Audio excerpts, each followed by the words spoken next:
তাহলে আপনি পাপ করছেন, ভুল করছেন, এটা দূষণীয় না। পাপ করা যতটা না দূষণীয়, পাপ করার পর পাপের উপরে থাকা এটা মারাত্মক দূষণীয়। নবীজি এই জন্য বলেছেন, মুসলিম শরীফের হাদিস, কুল্লু ইবনে আদম খাত্তাউন ওয়া খায়রুল খাত্তাইন আত-তাওয়াবুন। মানুষ মাত্রই গুনাহগার, মানুষ মাত্রই পাপী, তবে ওই পাপ করা, গুনাহ করে ফেলা মানুষদের মধ্যে আল্লাহর কাছে সবচাইতে প্রিয় হলো তারা গুনাহ করার পর আল্লাহর কাছে তাওবা করে যারা। সুবহানাল্লাহ।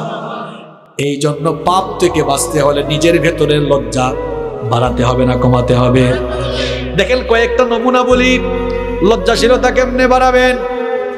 লজ্জাশীলতা এমন ভাবে বাড়াবেন, অনেকে তো আছে প্যান্ট আর লুঙ্গি টাকনুর নিচে পড়ে, এটা জায়েজ না হারাম?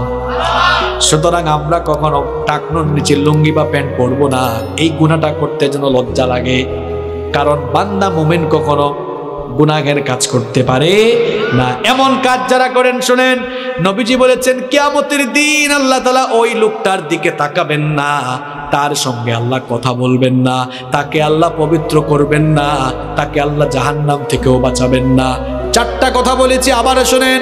নবীজি বলেছেন কিয়ামতের দিন আল্লাহ ওই ব্যক্তির দিকে তাকাবেন না, তার সঙ্গে আল্লাহ কথা বলবেন না, 3 নাম্বার আল্লাহ তাকে পবিত্র করবেন না, 4 নাম্বার আল্লাহ তাকে জাহান্নাম থেকেও মুক্তি দিবেন না।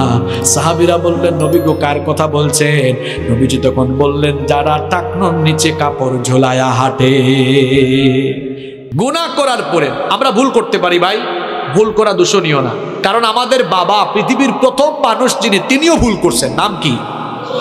নাম কি? তিনি ভুল করার পরে ভুলের উপর থাকেন নাই, লজ্জা পেয়ে তওবা করে ফেলছেন। এই জন্য তার মর্যাদা বাড়িয়েছেন কে?